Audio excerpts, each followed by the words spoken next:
Shalom, meu nome é Ana e eu quero aqui deixar os meus agradecimentos ao Moré André pelo meu mapa, pelo cuidado, pela sua atenção, pela sua dedicação em explicar cada detalhe. Deixo aqui a minha recomendação para você que quer conhecer um pouco mais sobre a sua alma.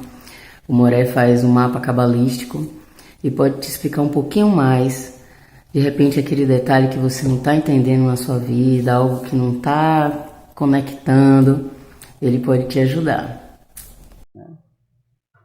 E a gente tem que falar para os nossos alunos, né? Se a gente ama os alunos, a gente fala sobre esse processo do estudo e que o próprio Zohar, nossos sábios, falam muito dessa questão das almas que ficam em volta, forçando as pessoas a terem desejos bons ou desejos antagônicos à Torá. Veja, essas almas são entidades espirituais. Muitas dessas entidades espirituais estão dentro das igrejas. Essas entidades espirituais estão com esses líderes aí que convencem as pessoas que Deus não existe. Eles estão cercados por essas forças. Tá vendo? Forças que eles não podem enxergar, ou talvez eles até saibam, mas não falem nada porque eles querem que as outras pessoas também se danem junto com eles. Veja, essas forças elas existem. Muito bem. Vamos continuar em frente aqui, não é? Falando do processo, como vai acontecer agora, e vamos em frente. Rabi Judá então disse: também quando o homem está doente, não é capaz de fazer as suas rezas. Está vendo? Ele não pode fazer as suas orações, por quê? Se a pessoa está com uma doença que tira ele do centro, ele não consegue mais rezar, não tem como. Ele pode até falar, reclamar alguma coisa, mas uma reza verdadeira ele não consegue. Sua Neshama o abandona, ou seja, esse nível aqui de cima, ele abandona esse nível aqui de cima, vai abandoná-lo.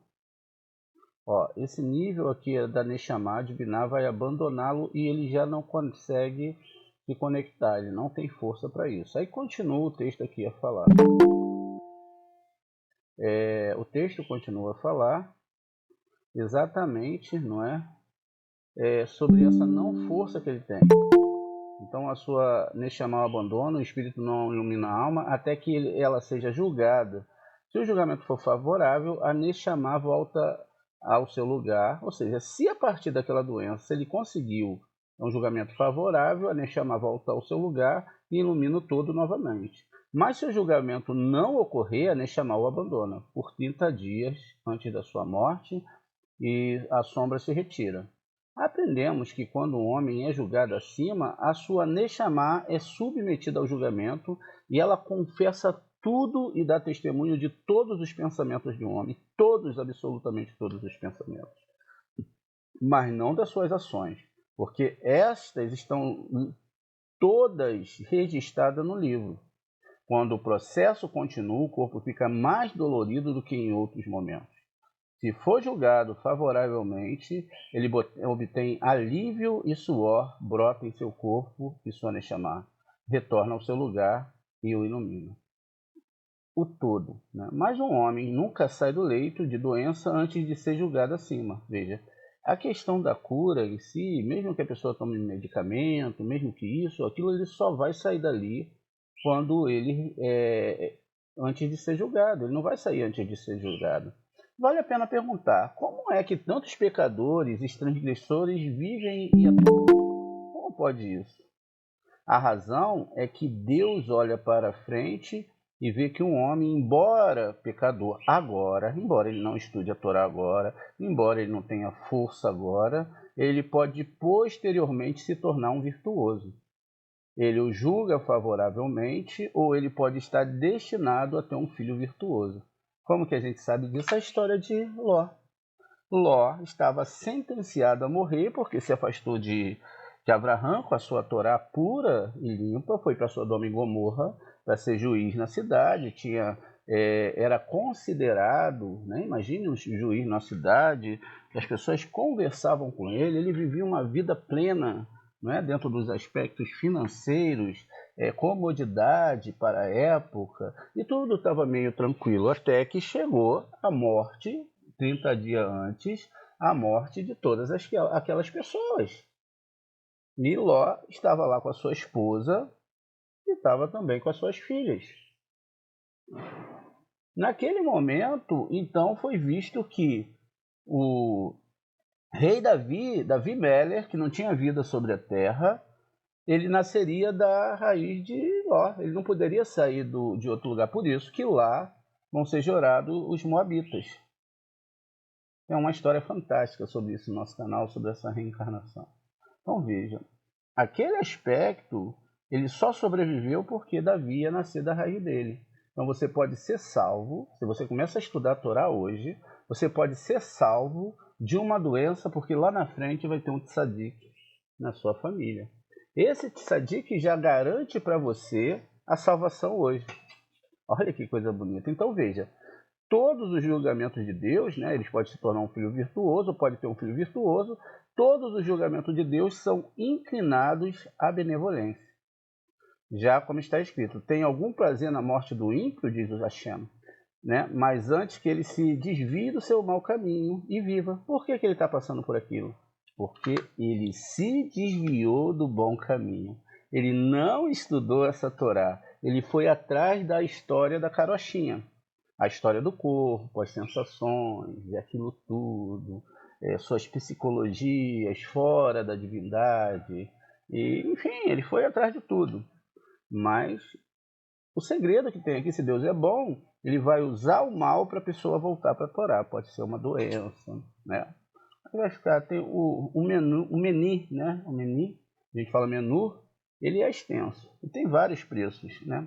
Às vezes é também porque a doença já seguiu o seu curso, pois a doença tem um período determinado após o que eles se afastam, sejam dos justos ou dos ímpios, ou seja, todos nós seremos corrigidos. E tudo isso é feito com justiça, como dissemos. Nada, absolutamente nada, nem um resfriado pode chegar a você se não for julgado pelos céus. Olha que nível de importância o ser humano tem. Olha como existe dentro de você algo perfeito, porque para o Eterno, ele te sentenciar a estar sempre dentro do tribunal celeste, é porque ele te ama, né? Então veja só, vamos continuar aqui. E Israel viu os filhos de José e disse: quem são estes? Quem é Menaxe e Efraim? Quem são estes? Esse versículo parece contradizer a afirmação um pouco mais abaixo de que os olhos de Israel estavam turvos com a idade, de modo que ele não via. O que este versículo realmente significa? Porém, é que ele viu através do Espírito do Santo os últimos descendentes de José, que era Jeroboão e a sua irmandade. Jeroboão fez 2 bezerros e disse: esses são os teus deuses, ó Israel. Veja, da mesma forma que você pode ter um descendente estudante de Torá, alguém que vai garantir a sua reencarnação nesse mundo através da Torá, você pode ter alguém como Jeroboão, que ele não fez um bezerro de ouro, ele fez 2 bezerros de ouro. 2. Quer dizer, o pecado aqui foi imenso. Então ele disse: estes são os teus deuses, ó Israel. Reis 12, 28. Daí Israel agora disse: quem são estes? Vamos ver aqui, gente, vamos analisar aqui em Reis, não é? Reis, 1 Reis 12, 28. 1 Reis 12.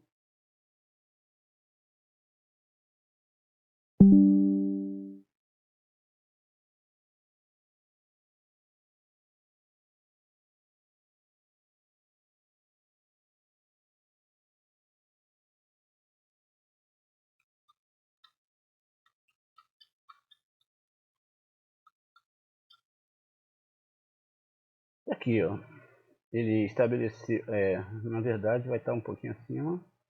Então ele se aconselhou, né? Vaivaetz, né? Rameler, Vaishá, Sheni, Agli, Zahavi, Ave, né, que é ouro, Vaiomer, Elohim. Então ele se aconselha, vai falar de Elohim, Rav, Lahem, Mealote, Yerushalayim, Rine. Aí aqui é a palavra que eu queria chegar para você, ó. Ele. A palavra, as 3 palavras iniciais de Elohim. Aleph, Lamed e o Re. Veja, é uma configuração muito, muito grande dentro da Torá. E tem aqui a gematria 36, né? Então ele fez esses 2 símbolos, né? E ele estabeleceu um em Betel e outro ele colocou em outro em Dan. Veja, aqui nessa parte pecha da Torá que a gente está analisando, não é o que ele fez. Agora, estes que são falados na palavra ele, né? Ou seja, é quem aquele que um dia diz, estes aos ídolos, ou seja, aqui quando os olhos de Israel estavam turvos, ele estava vendo que alguma parte dos seus descendentes ficariam com os olhos turvos e veriam naquelas imagens uma solução para suas vidas. Então, veja, nesta passagem aprendemos que os justos olham para um futuro distante e Deus os coroa com a própria coroa. Que Deus vê o futuro. Aprendemos com o versículo e Deus viu tudo o que tinha feito. E eis que era muito bom. Isso é o Bereshit 1, 31. O que significa que ele previu tudo o que estava para acontecer antes, na mesma forma. Todas as gerações, preste atenção, para a gente entender o todo disso. Não quer dizer que Deus sabe o futuro. Isso é até muito inocente de se falar a respeito do nosso Criador. Veja, antes, né, da mesma forma, todas as gerações do mundo, de um extremo ao outro, estão diante deles antes de vir ao mundo. Antes de que tudo que a gente está vivendo agora já pudesse ser imaginado, toda a realidade, todas as almas, toda a tua história até você chegar ao Zorra, tudo que você fez até chegar aqui já estava padronizado desde o início, todas as suas reencarnações. O que você fez nesse período? Nada. Você não criou nada, você não... muitas vezes falhamos, destruímos a vida que o Eterno nos deu e não fizemos nada, só tivemos que reagir. Mas muitas vezes achamos que nós é que fizemos tudo, né? Deus dá esse gostinho para nós, né? Se você gosta de estudar, foi o Eterno que te deu a vontade de estudar.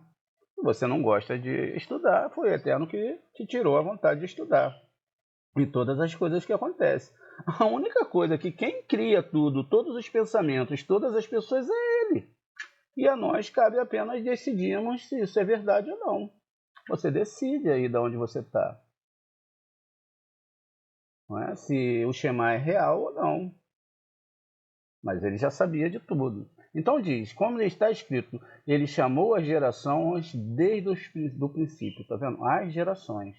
São todas as pessoas, todos os humanos, todas as vidas, ele chamou desde o princípio. Isso é Isaías lá no 41:4. Isto é, desde a criação, todas as almas que vão descer ao mundo estão diante de Deus, antes de descerem na forma que devem assumir nesse mundo. E são chamadas por nomes. Cada uma delas tem um padrão, cada uma delas tem uma missão, cada uma delas tem que ser do jeito que o Eterno decidiu. Ele criou o bem e ele criou o mal. O bem para o dia da bonança e o mal para o dia da justiça. Então Deus chega para uma alma e fala, olha, você vai descer naquele local, você vai ser uma pessoa violenta. O seu trabalho é corrigir essa violência dentro de você. Pode deixar, Eterno, eu vou descer, pode ter certeza que eu vou consertar aquele corpo, agora aquela roupa vai caber certinha dentro da Torá. Toda aquela violência, vamos tirar Esav, que Esav tinha, era para defender Jacó. Mas aí o Esav decidiu que não, que ele teria que tomar o local de Jacó. E aí não defendeu Jacó. Jacó, ele tinha que trazer a Torá. Os sábios de Torá têm que ser defendidos para te dar a Torá. Porque um sábio de Torá ele é fraco, né? Ele não tem força no seu corpo. Ele só tem força na Torá, no seu Deus. Aí você vem, a pessoa vem, e aí daqui a pouco ela tem aquela força, aquela violência, e ela toma conta de tudo. Se torna o homem mais famoso, não é? Como foi a história lá de Nimrod. Nimrod, ele tinha uma violência, uma força espiritual, e botou tudo para o mal. E aí veja, chega aqui e falha de novo. Aí volta. Aquela roupa é descartada, talvez a alma vá para o Guerrinom, talvez ela seja reabsorvida, e acabou-se a história. E vai se sentenciando. E as pessoas estão brincando, né? Nós vamos brincando com as nossas vidas, com o nosso tempo, mas ele já sabia de tudo. O engraçado é que mesmo assim ele deu a vida pra gente. Aí todo dia células e células morrem dentro de você. Uau! Ué, são vidas. A gente define as vidas por um fator de sabedoria e inteligência, mas é vida. Se juntarmos todas as nações do mundo, os maiores sábios que agora falam contra o Eterno e a sua Torá, eles só têm argumentações baixas, porque nenhum inseto eles conseguem criar. Não entenderam nem a Torá, nem os mundos espirituais. Estão lá sentenciando a Torá como grandes sábios que gorfam o seu vômito negro, impuro, porque não conhecem essa Torá e nem sabem o que os esperam do outro lado. Ai deles. E continua aqui. E diz que ele criou todas as almas, inclusive a alma dessas pessoas.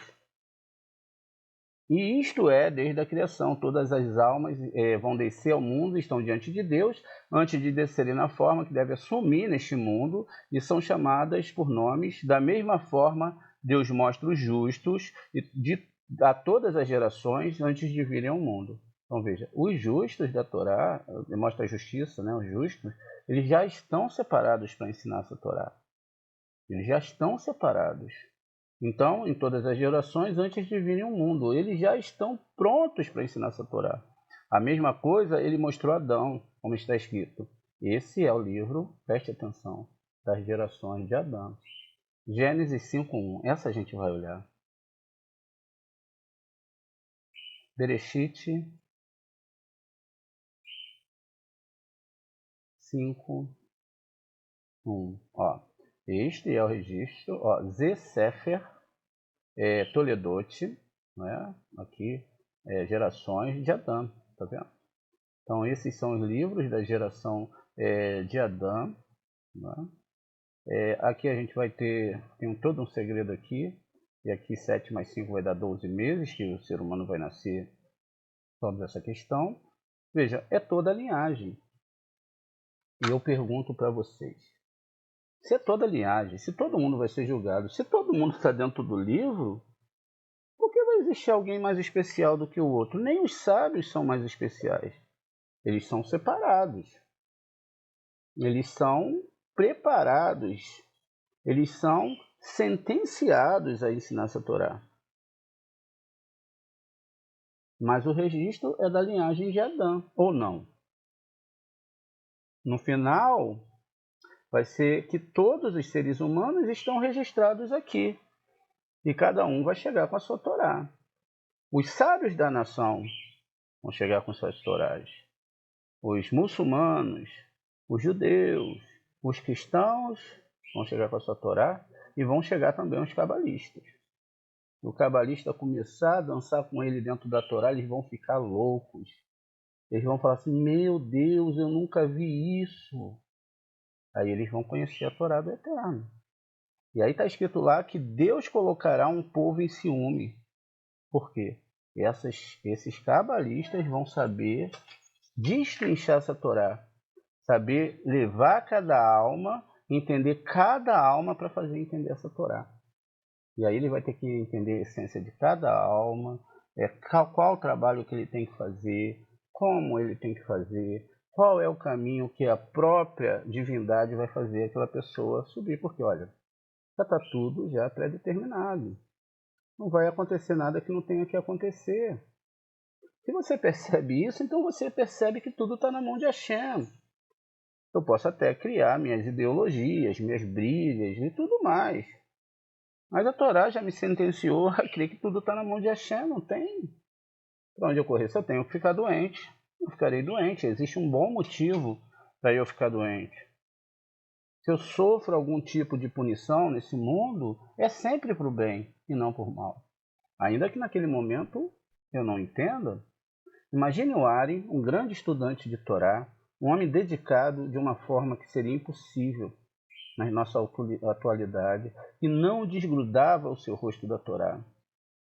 Diz que quando ele chegou para o Haim Vital, chegou um cara aí agora na cidade, e esse cara, ele está querendo estudar com você, queria estudar com Radak.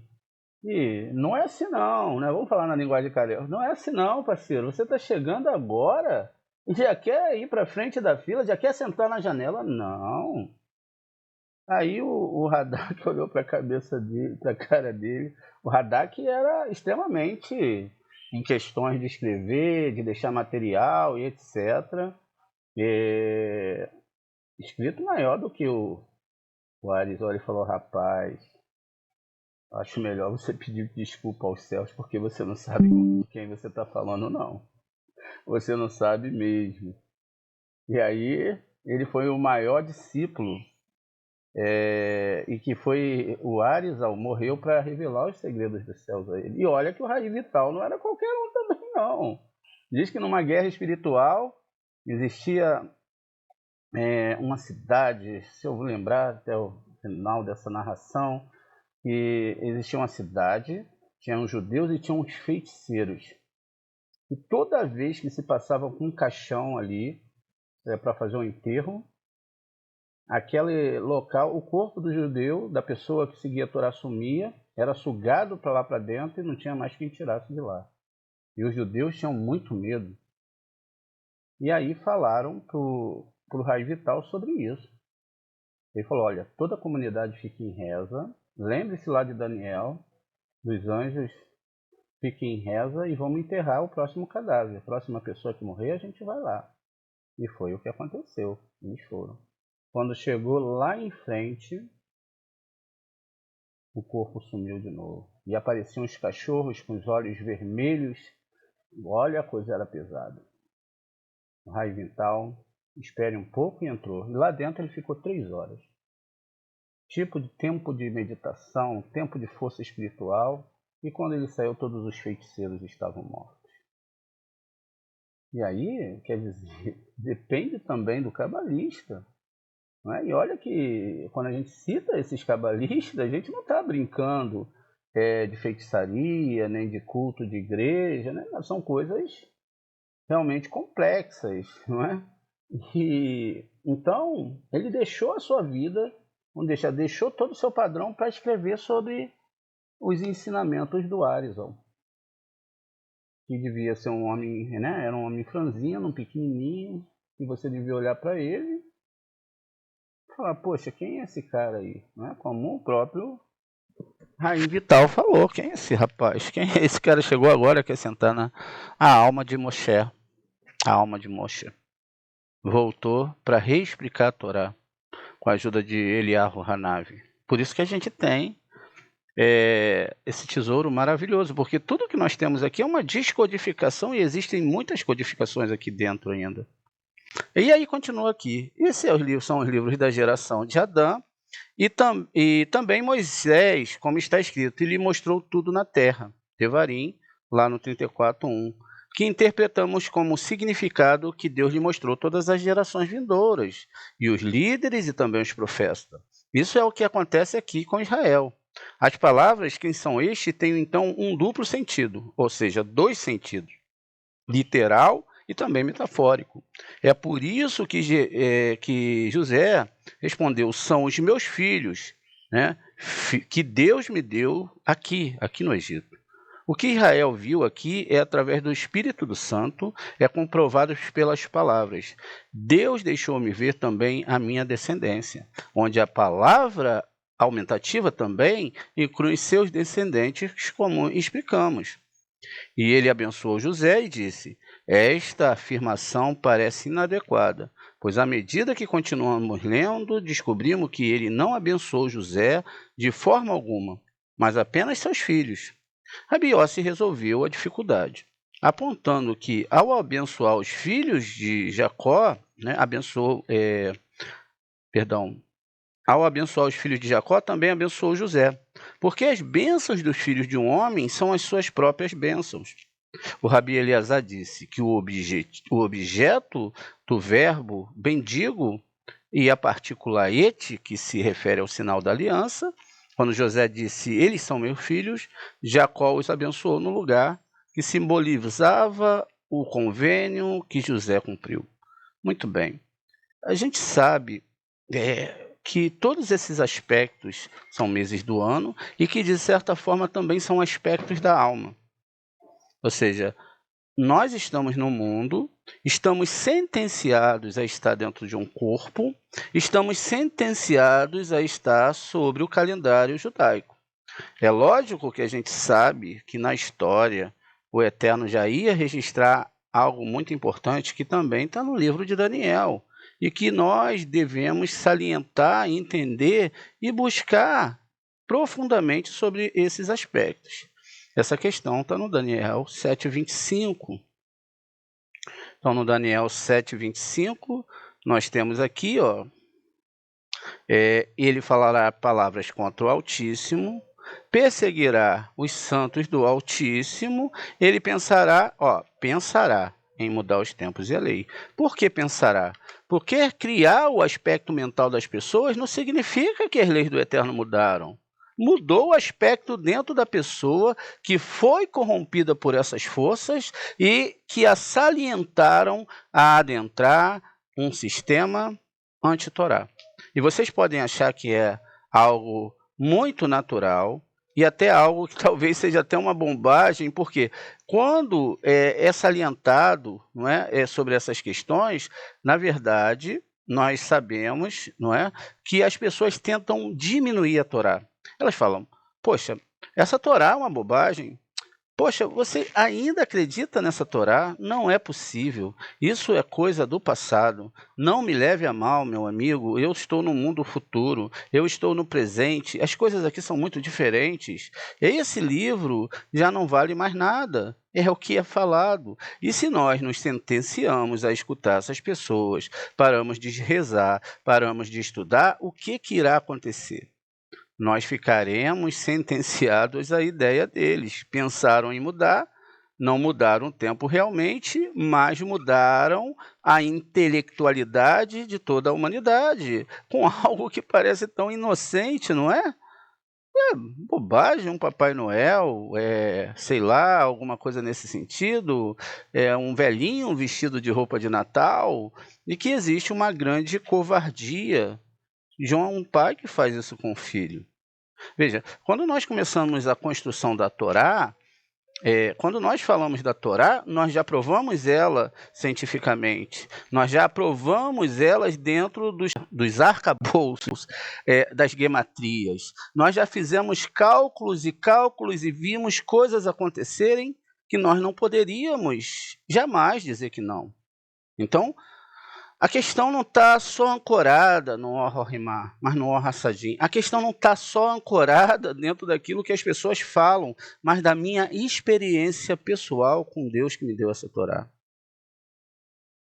E da Torá, que é um livro que muitas vezes está sentenciado a estar abandonado em muitas prateleiras, que está sentenciado a não estar nos locais que dizem adorar a Deus, que está sentenciado a ser a mentira ao invés da verdade, porque a roupagem externa da Torá foi mexida, porque os homens acham que são assim, e porque eles são totalmente arrogantes e teimosos. Nós somos arrogantes e teimosos. Eu tenho certeza que vocês já foram arrogantes e teimosos, assim como eu fui arrogante e teimoso em colocar uma pauta em cima daquilo que nós não vivemos. Mentimos, porque quando lá no livro diz que todo aquele que crê será curado, nós não fomos curados. Quando disse lá que todos seriam sarados e que suas almas seriam plenas, mentira! O que nós mais vemos é pessoas doentes. Mas, se você tiver fé, e você ficar até o final, negar a Torá antiga, porque agora é o novo. Se você brá, e todo aquele brá, e nós fomos sentenciados. E não pense que isso é só uma loucura. Isso poderia ser chamado de uma pandemia. Porque nós temos homens inteligentíssimos aí, talvez que nós nem fôssemos dignos, diante da sua sabedoria humana, seus cargos, de amarrar os seus sapatos, mas que estão agora botando uma roupa de Papai Noel, comprando presentes muito caros, sentenciando o ego da sua família à total extinção diante do Eterno. E pagam caro por isso.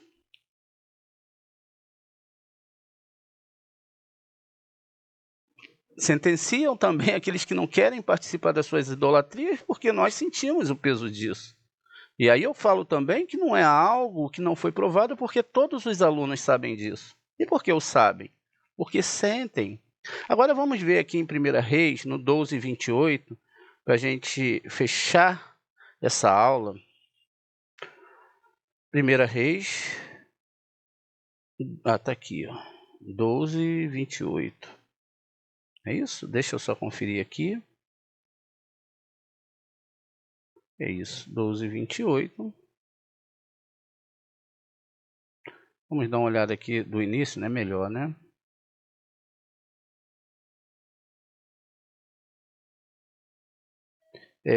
Jeroboão, ele, né? Aqui é Irevoam, né? Isso aqui a gente sabe que existe um padrão aqui que não é o nome do rei realmente, não é? São forças. Ele fortificou Siquém na região montanhosa de Efraim. Veja, Efraim é um dos filhos de José, por isso que teve os olhos de Israel ficaram turvos, né? E ele residiu ali, saiu dali e fortificou Penuel, né? Ou seja, o rosto de Deus, os julgamentos de Deus. A palavra Penuel está falando do alfabeto hebraico. Jeroboão disse consigo mesmo: agora o reino pode muito bem retornar à casa de Davi, e se este povo ainda subir para oferecer sacrifícios na casa de Deus em Jerusalém, o coração desse povo se voltará para Shem, e o rei Reboão, rei de Judá, eles me matarão e voltarão a Roboão, né? Rei de Judá. Deixa eu só tá aqui. É um tetragrama sagrado, né? Aqui é Judá. Tá aqui, Reboão. Então, lá em cima o nome era outro, né? Tinha um Yud na frente. Então, vamos lá. Então, aqui, o rei aconselhou-se e fez 2 bezerros de ouro. Ali ele perdeu um Yud no nome e disse ao povo: vocês estão subindo a Jerusalém, não é? E diz aqui, há bastante tempo, esse é o seu Deus, Israel, e que o tirou da terra do Egito. Então, ele fala aqui para Israel, né? A palavra que esses deuses que eram os deuses de Israel. Ele continuou, ele estabeleceu em Becel e colocou o outro em Dan. Isso provocou ser causa de culpa, pois o povo foi adorar o bezerro em Betel e aquele em Dan. Ele também criou locais de culto, nomeou sacerdote dentre as pessoas que não eram descendentes dos levitas. Ele colocou em Betel os sacerdotes do santuário que ele havia designado para sacrificar os bezerros que havia feito, e Jeroboão estabeleceu uma festa, tá vendo? Ele estabeleceu uma festa. no 15º mês, no 15º dia do 8º mês. Então veja, aqui a gente está falando sobre o mês de Rejvan, e aqui ele está falando sobre fazer uma festa, tá vendo? O que que as pessoas estão fazendo agora, né? O que que eles estabeleceram? O que que eles fizeram? Veja, Daniel 7:25, pensará em mudar os tempos e as leis, eles serão entregues em seu poder por um tempo na metade de um tempo. E aqui é sempre mexer com a cabeça da massa. Então, ele, imitando a festa de Judá, ele estabeleceu em Betel e subiu o altar ali. No 15º dia do 8º mês, o mês era que ele havia planejado estabelecer uma festividade para os israelitas.